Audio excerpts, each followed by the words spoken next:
Dude, I'm bored. You wanna watch anime or something? Oh, what do you want to watch? Let's see. We could watch Magi. Magi? No, there's no C. It should be magic. Next. Okay. What about Adventures of Sinbad? Sinbad? Oh, isn't that like a genie or something? That's a name. That's the movie with that guy. He's a genie. What's his name? I don't care. Next. His name's Never mind. Okay. What about No Game No Life? I already have no life. No. That's fair. How about Netflix has an original, Children of the Whales? Children? Yeah, of the whales. Babies. Yeah, let's do that one. Cool. Sup, weebs? Hi, my name is what? My name is who? My name is Chicka Jacob, and we've got anime on our mind. Oh, that's a good one.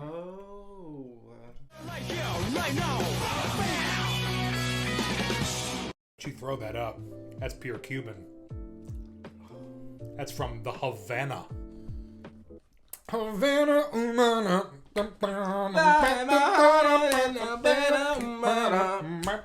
Welcome back to another episode of Anime on Our Mind, where Steven and I sit here, get drunk, and talk about anime that's on our mind. Today we're going to be discussing and reviewing Children of the Whales. Children of the Rails is a skateboarding anime. Shut the fuck up. Children of the Whales is a Netflix exclusive adapted from the manga of the same name, which was released in June of 2013, published by Viz Media. Viz Media is known for a library of popular anime such as Bleach, Death Note, and Dragon Ball. The manga for Children of the Whales was written and illustrated by Abi Umeda. Why are we still here? Just to suffer? Children of the Whales is based on the manga series written and illustrated by Abi Umeda. And was later adapted into an anime by the JC Staff Company. Though the manga wasn't originally released until June of 2013. It wasn't until 2017 when Netflix picked up the anime series. Unfortunately, there is not a second season yet, but there has been talks of one being in the works, possibly dropping by 2021. There was a 2-episode special that they released that I can no longer find. So it's gone. If you saw it, very cool. Tell me about it, because I don't know what it is. Oh yeah, this is something cool. Children of the Whales, the Japanese literal translation was whale calves sing on the sand. Which I think for one is rude, because they're calling everyone that lives on the mud whale a calf. You know, assumes that they're fat. It's kind of poetic. You're fat. And in the sand, you're sinking. For those of us who have never seen a video by us before, it makes sense, because this is only our second one. But we do have a running segment, which will officially be running starting now, where Steven has to give a 15-second synopsis of the entire anime, and he has 15 seconds in 3, 2, 1, go. It's always me? I have to always do them? We're starting already? It's already going. Oh my god, Chaco's the main character, and he lives on this giant fucking ship called the Mud Whale. But it's like, it's living, and so everybody on the ship has some have powers, some don't. And he's trying to figure out why and why everything. Why? Time! If this is your first time checking us out, then you should check out our previous video. The last one we reviewed, Akame ga Kill. Good stuff. Yeah. Shut the fuck. Children of the Whales takes place on a ship called the Mud Whale, where 90% of the population have a psychotelekinetic ability called thymia, where they can have the ability to move things around at will. Whee! These 90% of the people are considered marked, whereas the 10% that do not have this power are considered unmarked. Now, don't think that just because you're marked means you're better than everybody else, because although 90% have that power and 10% do not, the 10% that do not live full lives, whereas the 90% that do have that power, on average, only live up to the age of 32. God, I hope that's me. You're almost 30. Now, I do have to point out that this anime opens up with a funeral scene, which I think does a great job of settling the idea behind this entire show. We have this very, very peaceful society, that is constantly dealing with death and being told that they can't truly express their emotions about death, or else they will be dragged into the sand with the dead. Big boys and girls don't cry. Except you later find out that when they do is when they are the strongest.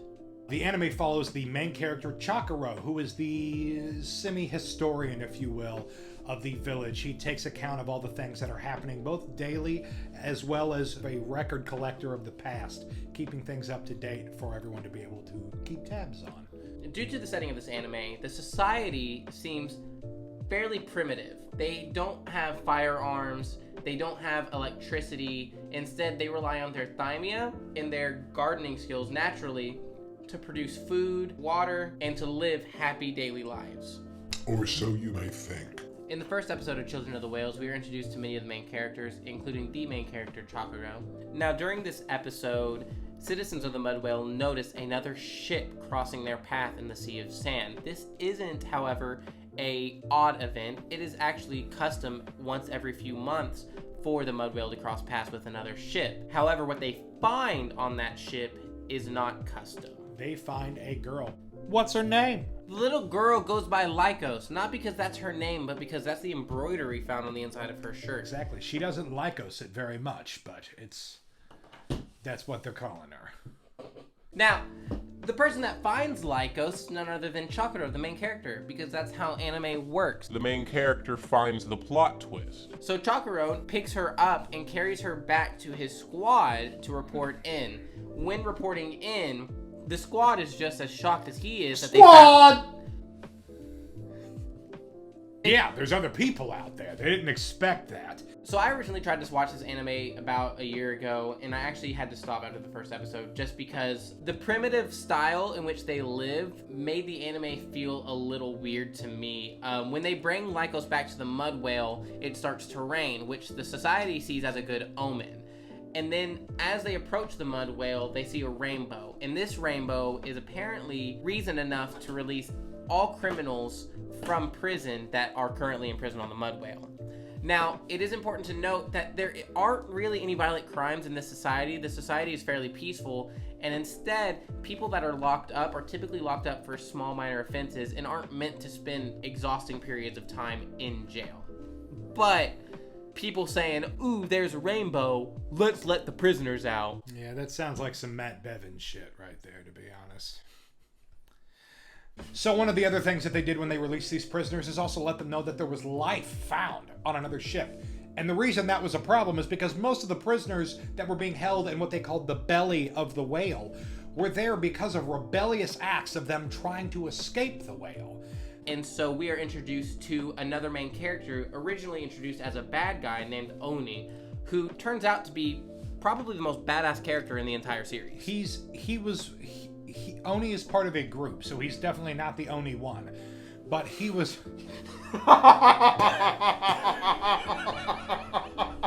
He turns out to be one of the most important characters to the entire Children of the Whales theme that we are introduced to so far in this 12 episodes.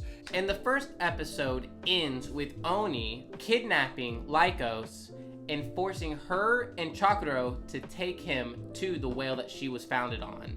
So, at this point in the video, I do want to warn anybody that wants to go into this anime blind. We will be going over the main plot of the story. Although we will be censoring names to make sure that we don't give too much information away, we will be covering the main plot, so there will be some minor spoilers in that regard. So, if that is something that you want to avoid, click over to this timestamp, and you can skip over that and go straight into our review. Otherwise, stick around. Yeah. Now, when Oni is taken to the ship, they will find what we learn to be called a noose. The noose is essentially the brain of any ship or whale. That brain feeds on the emotions of its inhabitants, keeping the noose alive, thus keeping the ship afloat. Now I know what you're asking. Well, if that ship has a noose, then what about the mud whale? Well, What about it? We do come to learn that the mud whale indeed has a noose. However, the way that the mud whale's noose is introduced is a little bit different. The mud whale does not feed off of the emotions of the society. In fact, it feeds off of something else, which we will get in later in this video. So after that first episode, the episodes kind of blur together. There's some boring storyline here and there. The main part that you need to understand is they're about to be invaded by someone known as the Empire. And why they are invaded, we come to find out, is because the people living on the mud whale are considered vigilantes or sinners in the eyes of the Empire. Now, the citizens of the mud whale find out later on that they are exiled because of their ancestors' sins. However, the sins that their ancestors had are really kind of... They're only considered sins in the eyes of people from the Empire, you know? Yeah, it's not a big deal. They didn't really commit any harsh crime. They just didn't live by the rules that the Empire wanted them to live by. They don't go into a whole lot of detail in the anime as to why they truly want to kill them, other than just the constantly convoluted idea of, well, they're just criminals. Yeah. So they go in there to invade and kill. And they do invade and they do kill. But then they pull out. Why? Well, they pull out because their original intention is not to wipe out the society on the mud whale, but rather just gain information on how they are living. And they learn that almost all of the populace on the mud whale has no idea what they are criminals for. Doesn't even know that they are criminals. They're living very happy lives. They are living very peaceful lives. They're living happily and peacefully on the mud whale, supporting themselves, thinking that they're the only society out there.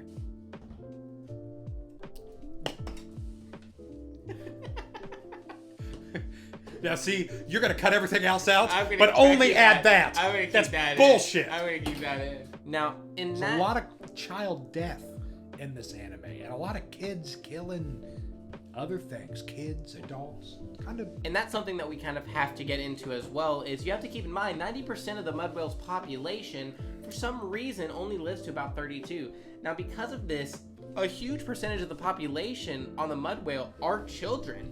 Children are working. They are an essential part of this society. And so when invaded, children fight. And when children fight, children die. For they are going to invade again in, what was it, like 3 days' time? Well, it was 4. 4 days' time. Now, this time, however, what are their objectives? Full wipeout. A complete reset, an entire massacre. They are going to sink the mud whale. So now at this point you're wondering, why? What has the mud whale done? Well, remember when we talked about how the mud whale had a different noose than everyone else? The noose that feeds on emotions also, in time with feeding on emotions, weakens one's thymia. But the noose of the mud whale, since it doesn't feed on their emotions, the mud whale's population's thymia is much stronger than the Empire's. The Empire, probably seeing this as a threat, is one of the reasons I'm sure that they've marked them as vigilantes and sent them off to the center of this sand sea. You come to find out that the mud whale's noose doesn't feed on their emotional energy, but rather feeds on their life force, thus revealing why thymia users, or the marked, live such short lives. Only on the mud whale though, because thymia users on any other ship still live full lives, but their sacrifice is they have weaker thymia. So at this point, the invasion is set to happen in about 3-4 days time. So what does the mud whale do to prepare? They teach their children how to kill. Now, this is an emotional part in the anime, but also, if you have any kind of sense of humor, it's kind of a funny part of the anime, because you see just a bunch of 7 and 8 year olds just killing people. And they're smiling and laughing. They think it's a game. They think it's a game. It's ridiculous. Right there's where you put in DMX. You think it's a game? You think it's a fucking game? When the Empire strikes back. So when the Empire comes back the second time for the full wipeout, they are met with a pretty considerable rebellion. The mayor of the Mud Whale, the new mayor, by the way, because the first mayor died. The new mayor, Sue, comes up with this brilliant idea to send his own group of marks on to the Empire ship to hunt down the noose, because if you can kill the noose, you can sink the ship, thus causing them to retreat. This group includes Oni and Chakuro, as well as Lycos, and many other fantastic characters that are introduced. What you need to understand is that the mayor has taken a bunch of 13-year-olds and sent them onto a ship that looks like something out of a steampunk, crazy old animation to the belly of the beast, to perish, essentially. And in those realms, one of best friends is killed. And upon that happening, you then learn that is considered what is called the daemon. And he fucked shit up. Not only was he able to kill people, he killed the noose. He shattered the noose of the ship, sinking the Empire ship, all with his thymia. So what happens now, you ask? Well, they sink the Empire ship, and after that, the anime just kind of builds up to a second season that we haven't gotten yet. The remaining episodes really just kind of halfway tie a bow around the arc that just happened, but also build up to a second season, which, keep in mind, season 1 was released in 2017. We still haven't seen a season 2. The ending is very awkward because there's so many cliffhangers, there's so many questions left unanswered. Again, there's so many concepts introduced in the first season that without a second season, they just didn't have time to put everything in. I think maybe they were trying to build up all of these amazing themes in the hopes of getting a multitudinous crowd of people involved and interested so that they would have the means to produce a second season, and then maybe it just fell on deaf ears. Now I do have to wait. Now I do have now wait. Now I just wait. The last episode caps off with the mayor learning that the reason citizens on the ship that are marked don't live long lives is because the noose of the Mud Whale feeds off of their additional life force. Having learned that, he decides that he wants to be as open and honest with his citizens as possible and shares that information with his society. That's the end. That's it. That's basically it. That's literally the anime. I know. Wow. Yeah. A lot of information, very little. It's so convoluted. The anime's convoluted, and the parts in between are super boring. Artwork is beautiful, and the Gorgeous. dialogue is riveting. The issue is, there's just too much packed into 12 episodes. too little. Yeah, you can't. You can't absorb it, and there's too many questions that you have that, like, honestly, they need to be answered. All of the pieces for a great anime were laid out with Children of the Whales, and I think where it falls short is really just the fact that it didn't have enough time To implement them. Yeah. It just wasn't enough time to add the information that we, the viewers, needed. Yeah. So, review time. Should you watch Children of the Whales? Maybe. Maybe. I think the parts that aren't slow really tie a great story together, and I think some of the themes behind the anime are just really, really fantastic. You could definitely love it, and the manga might offer much more than what this anime offered. But we're only reviewing animes, and so in the anime's term, it is much to be desired. That said, there is always the door open for a season 2, and just adding a season 2 and being able to tie off some of those loose ends very well has the potential to put this anime really top tier. As it stands right now with just the 12 episodes, I'd give it a 5 out of 10. I'd give it a 4 out of 10. Yeah. At the end of the day, I wouldn't consider this anime a waste of time, but I definitely wouldn't commit the time if you're looking for something to commit time to. With that, here's our favorite scene from the anime.